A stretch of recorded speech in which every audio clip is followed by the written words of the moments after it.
বুজুর্গ দোস্ত, দুনিয়ায় সব চাইতে আপনার আমার জন্যে, পুরুষ কিংবা মহিলার জন্যে, টাকার চাইতে, সম্মানের চাইতে, চাকরির চাইতে, দৌলতের চাইতে, খেতিবাতির চাইতে, চাকরি বাকরির চাইতে, বিজনেসের চাইতে আপনার আমার গোটা মুসলিম উম্মার সব চাইতে যে বস্তুটা নিত্য প্রয়োজন সেটার নাম হলো দ্বীন। জোরে কোন সুবহানাল্লাহ। সেটার নাম হলো ইসলাম। জোরে কোন সুবহানাল্লাহ। সেই বস্তুটাই হলো আমল। জোরে কোন মারহাবা। আপনার আমল নাই, আমার আমল নাই। আমি 10 তলা বিল্ডিংয়ের মালিক, আমি 20 তলা বিল্ডিংয়ের মালিক, আমি এসি রুমের মালিক, আমি করোড়পতি, আমি মিলিয়ন বিলিয়ন ডলারের মালিক, আমার কাছে দিন নাই। কিয়ামতের দিন আমি ফকির হয়ে দাঁড়াইতে হবে। আর আপনি ঠেলাওয়ালা, রিক্সাওয়ালা, হাজিরা কারণেওয়ালা, দিন আছে, আমল আছে, আপনার বাড়িতে আমল আছে, নেকি আছে, আপনার কাছে দিন আছে, আমলি জিন্দেগি আছে, আপনি কিয়ামতের মাঠে বাদশাহ হয়ে দাঁড়াবে। বুজুর্গ দোস্ত, আমি একটা দেশের নাম কই, ওই দেশটার নাম হলো স্পেন। স্পেনে 1000-এরও অধিক বছর ইসলাম কায়েম ছিল। জোরে করি সুবহানাল্লাহ। কিন্তু বর্তমান সেই স্পেনে নবপ্রজন্ম শুয়োরের মাংস খায়। শুয়োরের মাংস। শুয়োরের মাংস কি জন্য খায় আপনারা করেন? দিন নাই। কি নাই? দিন নাই, ইসলাম নাই, তাদের ঘরে আমল নাই, দাওয়াত নাই, তবলিগ নাই, তাদের ঘরে ঈমান নাই, যার জন্য তারা বদদিন হয়ে গেছে। এখন শুয়োরের মাংস খাইতেছে তারা। আমি নভেম্বর মাসের 22 তারিখ, 23, 21 তারিখ, 22 তারিখ, 23 তারিখ আগরতলায় ছিলাম। আল্লাহর রাসূলের খানদান, রাসূলের বংশধর সৈয়দ আজহার মদনীর সাথে। এই কারগুজারি উনি দিছে যে তারা আজকে শুয়োরের মাংস খাইতেছে একমাত্র দিন না থাকার কারণে। বুজুর্গ দোস্ত, দিন কত দামি বস্তু। এখানে আমরা বসছি, এত বড় তাফসিরুল কোরআন মাহফিল। উদ্দেশ্য কি? আগামী কাল থেকে যাতে মসজিদে মানুষ বেশি হয়। কথা ঠিক না ঠিক? আগামী কালকে যাতে জামাতে মানুষ বেশি হয়, আগামী কাল থেকে যাতে আমাদের আমল বাড়ে, আগামী কাল থেকে যাতে আমরা মিছা কথা ছাইড়া দেই, আগামী কাল থেকে যাতে আমরা এই জলসার জরিয়তে ঠকবাজি ছাইড়া দেই। এই জন্য দিনের মেহনত করতে হয়, এই জন্য দিনের আলোর প্রয়োজন। দিন একটা রোশনি, দিন একটা পাওয়ারফুল বস্তু। শুধু পাওয়ারফুল না, দিনে ইসলাম সুপ্রিম পাওয়ার। জোরে কইন সুবহানাল্লাহ।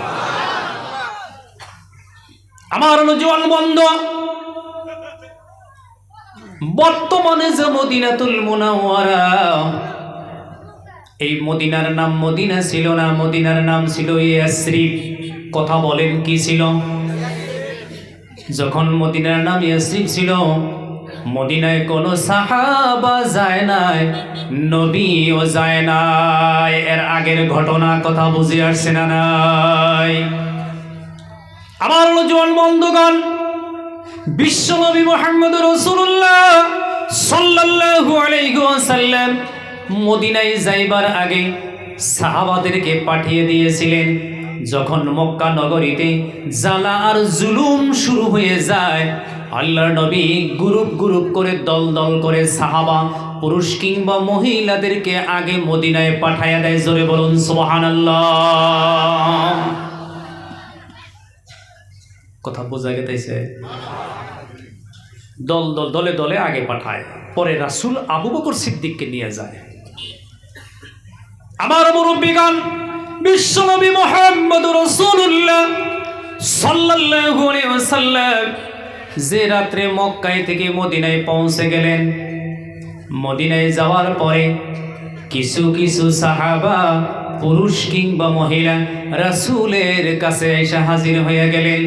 ইয়া রাসূলুল্লাহ, ইয়া হাবিবাল্লাহ, ও আল্লাহর নবী গো, আমরা এই মদিনায় থাকতে পারবো না,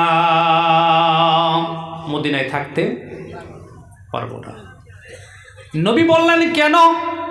বলে ইয়া রাসূলুল্লাহ, ইয়া হাবিবাল্লাহ, এইখানে আসার পরে আমাদের 3টা বেমার হয়ে গেছে। কথা বলেন কয়টা বেমার?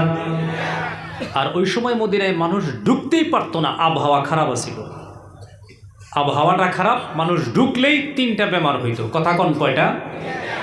1 নম্বরে জ্বর হইয়া যাইতো মদিনায় যাওয়ার সাথে সাথেই, 2 নম্বরে তামাম শরীরটা কালা হইয়া যাইতো, 3 নম্বরে পেট ফুইলা যাইতো, আবহাওয়া খারাপ। আমাদের প্রিয় নবী মুহাম্মদুর রাসূলুল্লাহ সাল্লাল্লাহু আলাইহি ওয়াসাল্লাম যে সময় প্রত্যাবর্তন করলেন, হিজরত করে আবু বকর সিদ্দিক রাদিয়াল্লাহু তাআলা আনহুকে নিয়ে মদিনায় চলে যায়। যাওয়ার পরে সাহাবারা বললেন, ইয়া রাসূলুল্লাহ, ইয়া হাবিবাল্লাহ, আমরা মদিনায় থাকতে পারবো না। কেউ বলল, ইয়া রাসূলুল্লাহ, আমার শরীরটা কালো হয়ে যাইতেছে। কেউ বলতেছেন, ইয়া রাসূলুল্লাহ, আমার পেট ফুলে গেল। কেউ বলতেছেন, ইয়া রাসূলুল্লাহ, আমার জ্বর হয়ে গেল। 2-3 দিন পর আবু বকর সিদ্দিক রাদিয়াল্লাহু তাআলা আনহু বললেন, ইয়া রাসূলুল্লাহ, ইয়া হাবিবাল্লাহ, আমিও মদিনায় থাকতে পারবো না, আমার শরীরেও জ্বর উঠে গেল। মানে ওইখানে আবহাওয়া খারাপ, ঢুকলেই বেমার হয়, মদিনার এরিয়ায় গেলেই বেমার হয়। ঘুমাইলেন? কথা তো কন্যা হাতে, এক হাতে তালি বাজব, ওইখানে গেলেই বেমার হয়।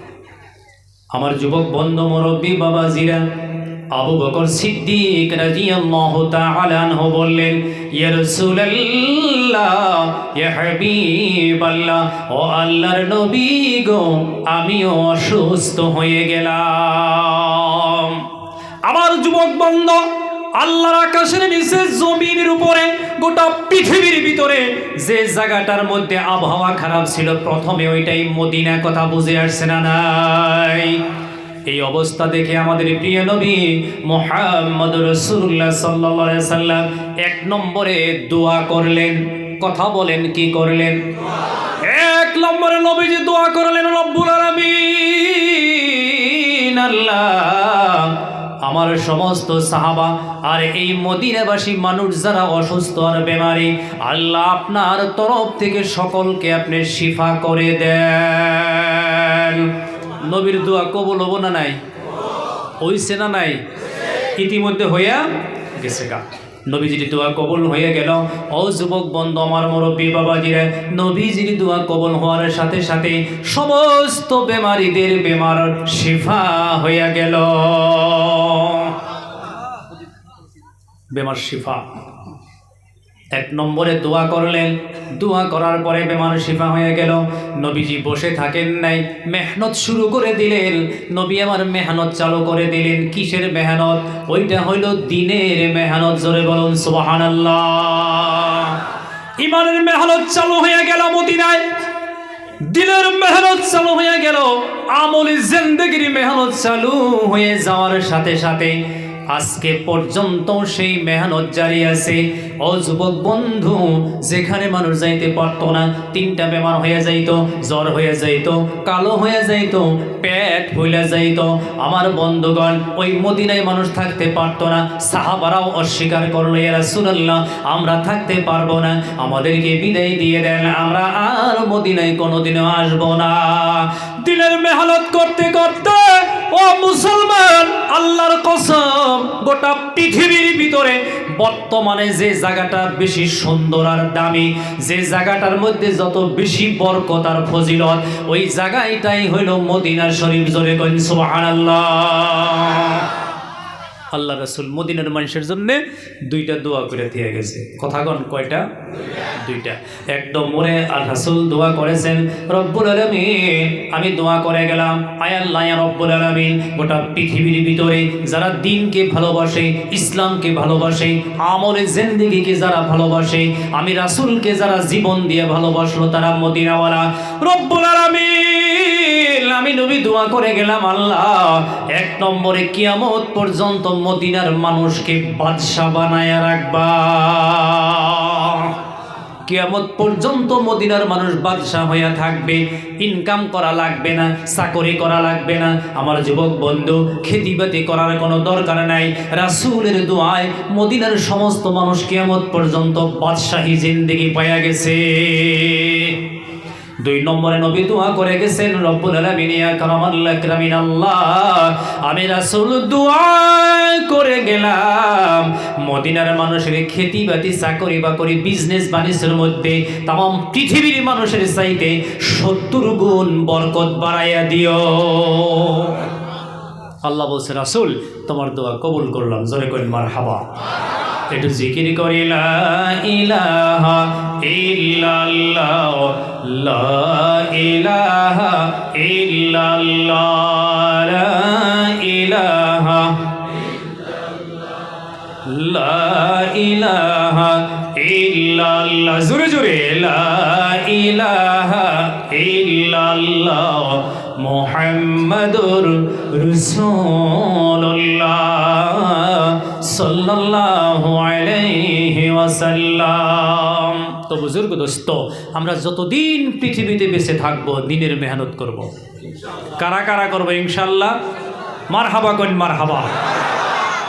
দিনের মেহনত শুধু আপনি চিল্লাই গেলেন, শুধু এইটাই দিনের মেহনত নয়। দিনের মেহনতকারীকে আপনি নুসরত করছেন, এওটা দিন। জোরে কোন সুবহানাল্লাহ। হর কিসিমের মেহনত আছে, বুদ্ধি দিয়া, পরামর্শ দিয়া, টাকা দিয়া, পয়সা দিয়া, আন্তরিকতা, ভালোবাসা দিয়া, মোহব্বত দিয়াও দিনের খেদমত করা যায়, যায় না? নাই কথা বলেন।